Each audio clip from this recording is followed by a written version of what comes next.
Hey, shalom, shalom, shalom. First and foremost, call hello Yahweh, Shimmy Shab, Dash. Double honors once again go out to the apostles and elders of Great Millstone who, through the Holy Spirit, continue to teach us this truth. All right, this is Nama of DC Camp, and as you can see, what I'm about to play here is from a site called Full Spectrum Survival. And it's always good to, as I put it, go behind enemy lines to see what the opposing team is thinking. All right? And because Jake is just out here pursuing what they think is the American dream, and not realizing that this shit is over. All right, and you get real insight from individuals like this because the majority of them, hey, this is our kingdom, right? So I'm gonna start it here, and another thing to add to this, it's real good because you also realize that either they're not aware that this is happening because of their treatment of us, or this is cognitive dissonance at its best because they do and they're just trying to dismiss it as something else. All right, uh, that's part of the issue too, uh, because of especially the last 15 months or so with this magic virus situation. A lot of people have had time to, believe it or not, see a lot of our videos. Not necessarily Great Millstone, but other groups, and are aware that the Israelites, the Hebrew Israelites, right, and they're aware of what we're saying. And some of them have time to think and investigate on their own. And fear has set in. What if what these guys are saying is true? We were always taught that they were Africans. And they start digging into the history. Maybe a few of them have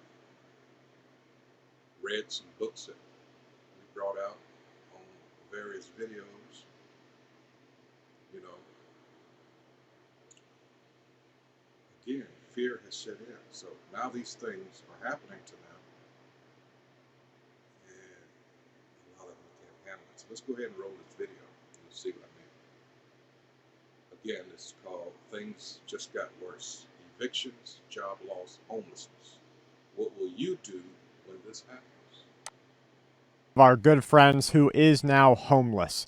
I don't want to say homeless, I guess. I want to say houseless because they do have a home that they can go to. And what they're doing right now is trying to relieve the burden on the people who are offering to take them in by bouncing from house to house. And they have 3 different houses that they can go to. But this is a position that this woman felt like she would never be in her entire life. Independent since the time that she was 17 years old, has had a steady job this entire time, but is part of that foundation class of American workers that the majority, the corporate America, that majority does not want her to get ahead. I'm talking the people who still make $8 minimum wage, $8 an hour, $10 an hour, $12 an hour. Because let's face it, even if you make $15 an hour, you're still bringing, after taxes, after everything, and God forbid you have any sort of support issue that you have to pay out, you're only going to bring in $400 or less per week. You are barely going to be able to pay for an apartment, plus your food, plus your water, plus your electricity.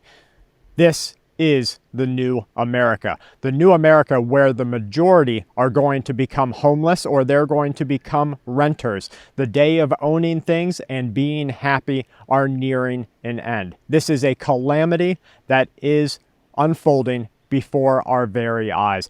I talked to her about what she was doing because one of her main concerns was being a burden. And there has already been a little bit of conflict, and that sort of conflict is something that you and your family need to prepare for today. You see, as we have a home, there's an innate biological instinct in us to run that home, to run that home in a certain way. And I'm not talking a dictatorial tyranny, anything like that, a dictatorship, no tyranny, no nothing like that. But we have a certain way that we like to run our home. And other people, and I'm sure you know some of them, can be slobby. They can have completely different ideas about when dishes need to be washed, when clothes need to be folded or put away. They can have vastly different ideas from yours. So there's some conflict already. There's another problem. As soon as you bring more than one man into a household. Let me stop there before he goes a little too far, but let's address some things that he's already spoken of. First, you know, the issue of now you're in a situation where this individual is talking about all their life, from the age of 17, been out on their own, called their own shots. Never, in however many years, thought that they would be in this situation. So now you got to try to make this adjustment. Now you're in a situation where now you have to be subservient to someone else. All right, that's not always easy, but especially with these proud devils, proud as they are. All right, this is totally something new to them. Because what? What's that old saying that, at least in the South, if you're not better than a nigger, what are you? All right? And they live their life probably not knowing that per se, but that philosophy, right? Because these devils always measuring themselves against Jake, all right? Always got to be better than him, right? If you hadn't noticed, yes. So this is a good thing because the scriptures in the Apocrypha talk about uh, the life of a beggar. Let's see if I can find that real quick. Let's see.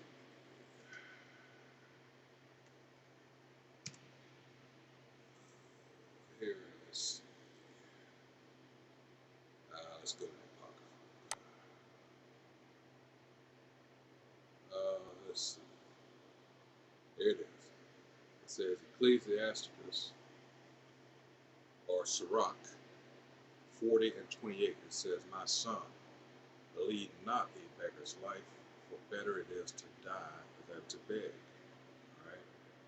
It says, "Be not made a beggar by banqueting upon borrowing. When thou hast nothing in thy purse, for thou shalt lie in wait for thine own life and be talked of." So now the rumor control, steps in. Rumor mills, all right? Because we know these devils too. Um, they like to put on these fronts, these facades, all right, like they're doing really well. Jake does that to an extent, all right, but that's Jake. Jake has it's different with Jake. I just put it like that. These people are like on the verge of suicide, all right. Let's see.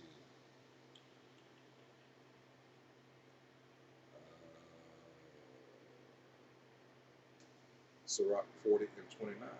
This is the next one. It says, "The life of him that dependeth on another man's table is not to be counted for a life, for he polluteth himself with other men's meat, but a wise man well nurtured will beware thereof." All right. These Salakia thunderstorm here. All right. But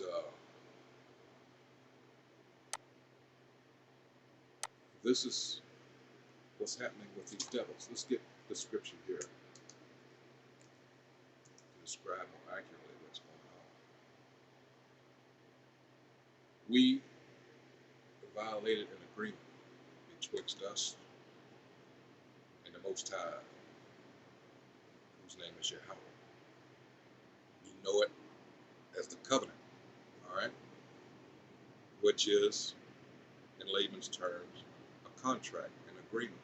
We broke that. As such, there are penalties, all right, and these penalties are called curses, which we are still under. But we're at the time now these curses are being transferred to our enemies. This is Deuteronomy chapter 30, verse 7. It says, Most High Yahweh, thy power, not everybody else's, will put all these curses upon thine enemies and on them that hate thee, which persecuted thee. All right? And that's all that's been done to us, persecution by our chief enemy, the nation of Edom, the descendants of our brother, Jacob's brother Esau. All right? So, this is the deal here. Let me get Jeremiah real quick.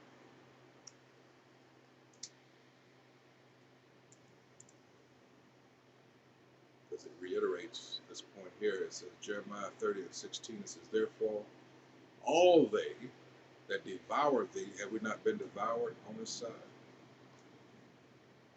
Every twist and turn, they come up with different legislation to try to stifle our movements. After child slavery was ended, all right, what did they do? The so-called Emancipation Proclamation, when you really understand what emancipation means, it never meant freedom. It was just a transfer. We went from being on the plantation to becoming wards of the government. That's all that happened. All right. So what did they do immediately after? They instituted the prison industrial complex with that 13th Amendment. All right. You are free, but or unless you're convicted of a crime, and then we got you. And so many of our people, as a result, have been caught up in that. And once they got their hooks in you, but that was by design. All right, this is Isaiah 10. All right, verse 1. It says, "Woe unto them that decree unrighteous decrees, and write grievousness which they have prescribed." Because they are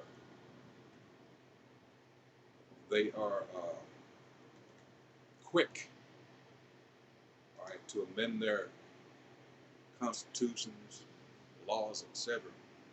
All right, when Jake is able to take advantage of a loophole.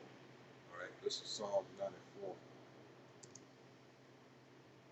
and it says the heading here: the Most High Yahweh implored to avenge His people. All right.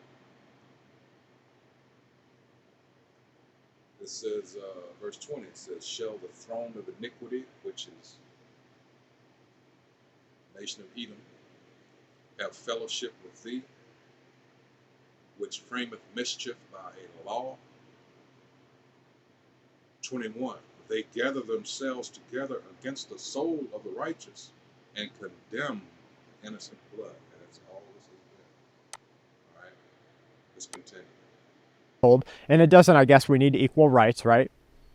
Maybe the woman is the one who wears the pants, so to say, in the household. As soon as you bring in another conflicting personality, there's going to be problems. If you don't have a good understanding of a path forward and a way to move through those conflicts, you are setting yourself up for huge failure. And then what do? You take a lifelong relationship between friends and family, and you throw it down the tubes because it started out as somebody just wouldn't put the dishes away. It ended in somebody saying something out of their place, maybe about how a child was being reared, or maybe about how something was being done, or a relation.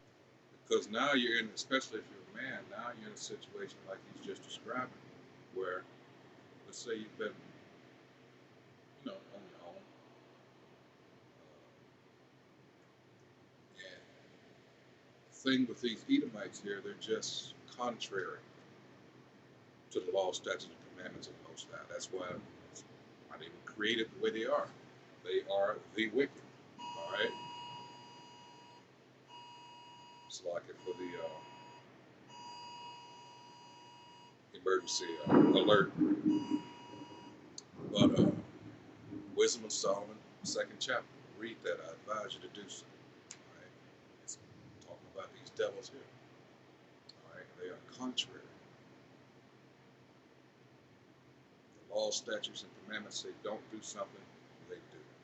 All you have to do is look at what's happening here with this LGB, whatever letter comes next, the alphabet people. It's clearly being forced upon the people. All right. And this is a worldwide thing. You got to question yourself, well, why is this? But that's another topic. Let's stay focused on this. Opinion, something like that, from an outsider coming in. Now you've got the makings of a break in that relationship. Kelly and I already have these rules down on paper. And I'm sure that many of you have even been forced into this sort of position yourself as you were growing up. Maybe you were just in a new relationship and still staying with mom and dad, or figuring things out on your own and co-sharing an apartment or something like that. Those days are over for this new generation. People don't even know what it's like to consider the future. They're so stuck, and that's where you hear all this. Live in the now, live in the present. That is an escape mechanism, because it's true that the future is not set in stone, but they don't even plan for it anymore. We're witnessing an entire shift in multiple generations that's sort of contagious. It's infectious, driving its way up the generational tree so that all generations are stopping their planning for the future. This creates dependency. This creates a need for governance. And that's exactly what corporate America wants to see. That's exactly what corrupt America wants to see. The day of capitalism allowing you to have an American dream and get ahead if you just persevere, that's almost over. I hope it's not all the way over.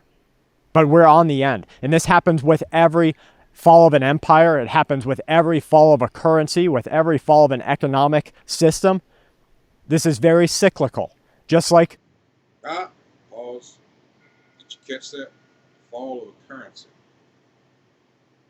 What do you think's behind this magic virus, all right, and all this crap that's happening in the last, specifically the 15 months, all right? They realize that they can't continue, all right, the way things are now. This is all about tightening that noose, so to speak, because they feel like they're losing a grip, and they are. Because this devil's being pulled down out of, from the power seat, all right? So he's having to make this adjustment. They're having to hurry up with this new world order agenda, all right? And a lot of people don't realize that's what's going on. What do you think this mask shit is really about? These masks aren't going to, never would. It was never about trying to protect you from a virus. We just want you to comply. This is about control of the people.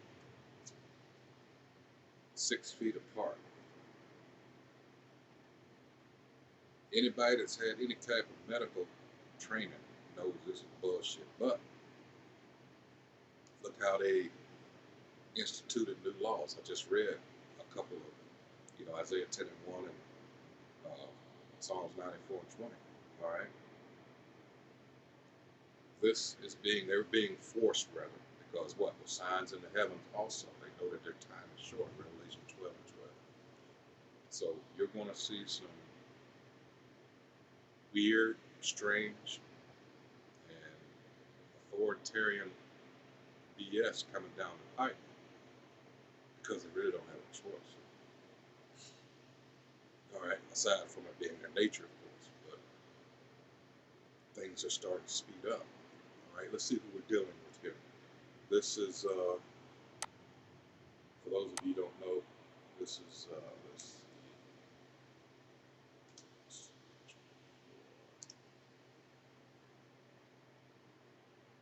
the prophecy from Peor.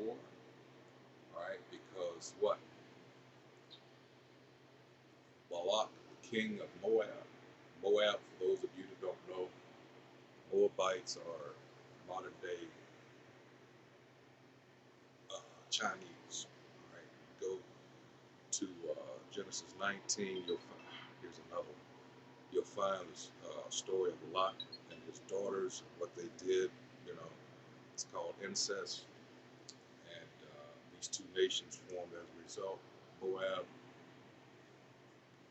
modern day Chinese, and then you have Ammon, the brother who was so-called Japanese of the day. All right,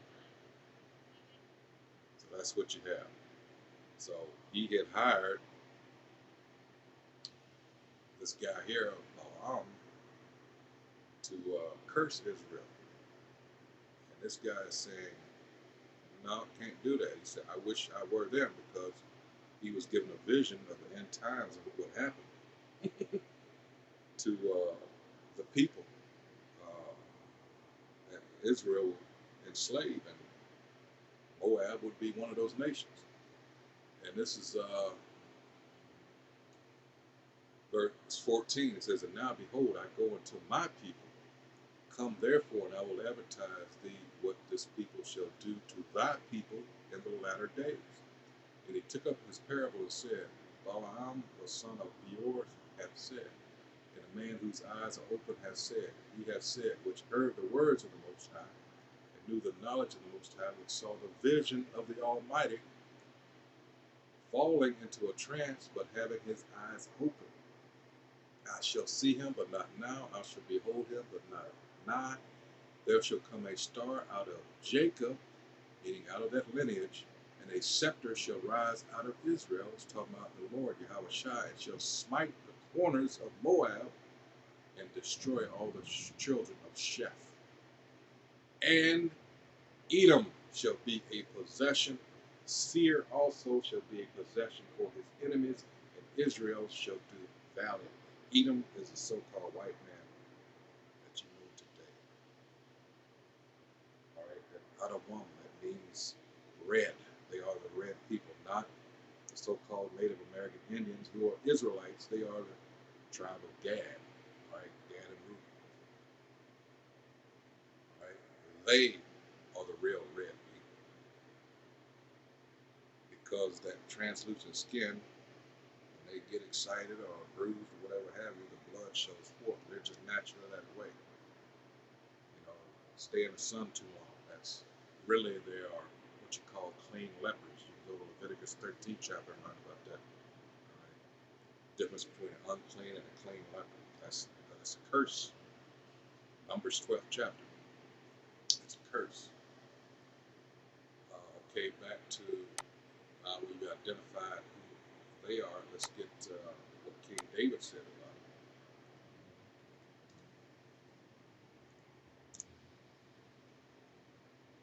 It says, an experience of the captivity. It says, by the rivers of Babylon, there we sat down. Yea, we wept when we remembered Zion.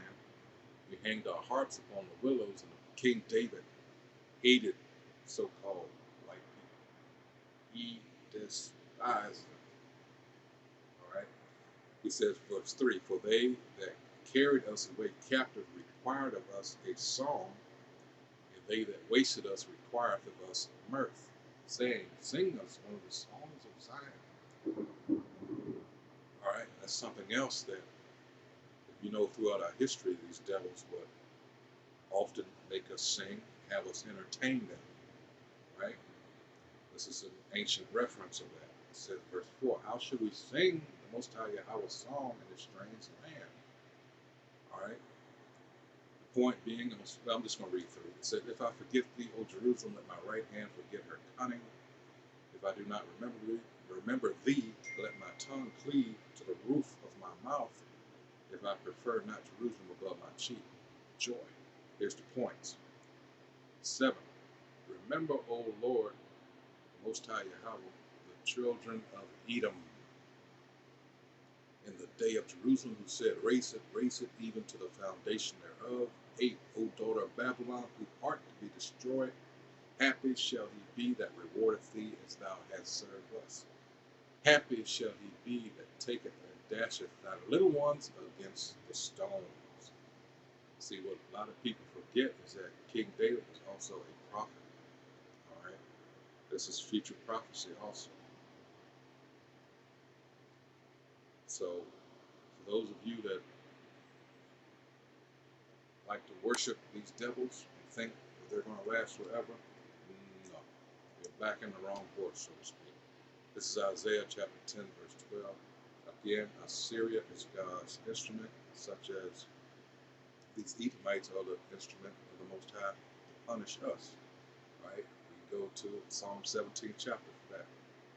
This is Isaiah 10 and 12. It says, wherefore it shall come to pass that when the Lord hath performed his whole work upon Mount Zion and on Jerusalem, I will punish the fruit of a stout heart of the king of Assyria and the glory of his high lips. Because this devil is most proud. All right? Read the book of Obadiah. That sums up. That's his history and his future, culminating in verse 18. They are the only nation, these so-called white people, that will receive no mercy from the Most High. And at the end of that 1,000-year captivity, they're going to be eliminated from the face of the earth. They like to pretend to have had or gone through a Holocaust. Isn't it ironic what's going to happen to them when you read that verse in Obadiah, verse 18? All right?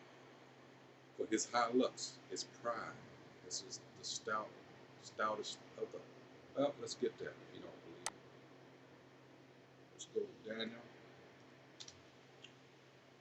That's 8. Vision of the ram and the goat. All right? You understand who the goat is. We're talking about the goat right now. That's the descendants of Alexander the Great. Alexander the Freak, as I call him, all right, was an Edomite. This is, let's see it here. 21 says, and the rough goat is the king of Grecia, and the great horn that is between his eyes is the first king. So now let's go through 25. Let's see. You know what? That's him, but I think it's 7 I want. Hold on. There's no 4 B's. Hold on. Yeah. Let's, hold on. Yeah, this is it. Daniel 7 and 20. It's a lot. It says, and of the 10 horns that were in his head, all right, and of the other which came up, and before whom 3 fell. That's giving you a rule. This covers a lot of history. That's just one verse here. All right. Even of that horn that had eyes and a mouth that spake very great things, whose look was more stout than his fellows. When you understand the relationship between ancient Rome and America, which came out of Britain and all that, and these kingdoms that fell, all right, then you begin to understand that. But this is the thing here. Look what he's doing now with, if you don't agree with my policies on homosexuality and things of this nature, everything that's contrary. Remember I mentioned earlier about Wisdom of Solomon's 2nd chapter. This man is a contrary, all right? He's wicked. All right? This covers that. Now let's go to, I'm just letting you know who we're dealing with, all right? And this is Amos' 1st chapter. When you look up Edom, you shouldn't wonder why there's nothing good ever said about it. Because there's nothing This is Amos chapter 1, verse 11. It says, Thus saith the Most High Yahweh, for 3 transgressions of Edom, and for 4, I will not turn away the punishment thereof, because he did pursue his brother, which is us, the nation of Israel, with the sword, and did cast off all pity. And his anger did tear perpetually, and he kept his wrath forever. And they have the nerve to wonder why these things are happening to them. 12, but I will send a fire upon Teman. Teman resided in what an area which we know now as Germany, which shall devour the palaces of Baza. Now, Teman initially was a son of Japheth. When we go to Genesis, the 10th chapter, because I didn't want to take too long on this, but I guess I'm going to have to. This is the descendants of Noah. All right.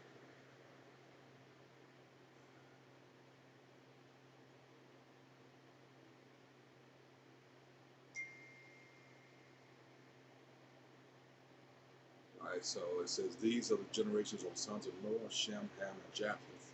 Unto them were sons born after the flood. The sons of Japheth, Gomer, and Magog, and Madai, and Jawan, and Tubal, and Meshach, and Tiraz. And the sons of Gomer, Ashkenaz. Okay, now, well, that's a whole nother thing. I'll come back to it. I almost went off topic there. And Rapha, and Togarmah, and the sons of Javan, Elisha, and Tarshish, Kittim, and Dodanim. By these were the isles of the Gentiles divided in their lands, everyone after his tongue, after their families and their nations. These were the original inhabitants of what you would call Europe today. Now, these people, as you identify them today, are your so-called Polynesians. The Edomites drove these people out of that land. You see those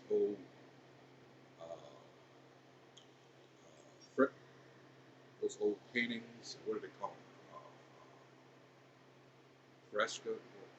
I forget now, but you will notice where you look at the Etruscans and the Minoans and those peoples, those paintings, you'll notice that one would be a dark skin with curly hair, and you will see the woman is always, well, described or painted or portrayed.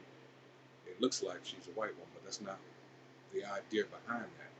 It's just that's the way they distinguish between male and female.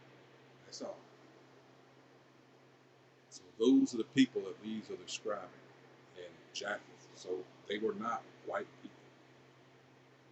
At this time, all these people were dark skinned. All right. So you have this liar, all right, you know it's the white man who, as he is known now, the way he looks, came into being in Genesis 25th chapter.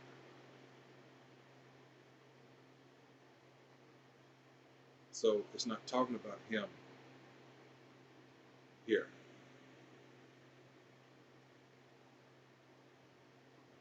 But that is, when you understand in Genesis 3, that is that same spirit, right, being in a dark-skinned person before the flood. Same characteristics. That's all we're saying. The same spirit. He's nothing but a liar and a deceiver. That's what a devil is. And they have the nerve, as this guy is doing here, complaining now because the world is starting to see them as they really are. And that power is being taken out of their hands. It doesn't matter if they're British, if they're Russian, if they're American, if they're Italian, if they're French, if they're Greeks, as we know them now, if they're Turkish, they're all Edomites. All right. So for time's sake, I'm gonna stop it here. I'll just post this video all we went 5 minutes in. There's a lot of information here that I'm not able to cover now. But this was the point of the video, to let you know there's a reason for all this. They complain about evictions, job loss, homelessness. It's happening to you now because the tables are turning. Our punishment is at an end. It was, but you furthered that affliction, as it says in the scriptures. So now you got to pay because, as Zechariah 2:8 says, we are the apple of the Most High's eye. You thought you were going to have us in captivity forever. No, it's your turn. Lamentations 4, verses 20 and 21 is your turn. That cup is being passed to you. This is just the beginning. You're seeing a lot of suicides by whatever means, but you've been hearing about the opioid crisis the last few years. That's part of it. All right, and they're just dying in the most ridiculous, odd ways, and that's these curses. All right, so with that, I hope again the site here is Full Spectrum Survival. I'll post all this in the link, and he has some great videos and makes some great points. You know, it might behoove you to, like I do, check out sites like this. It helps you to know what's going on. You know, further your education. So with that, shalom.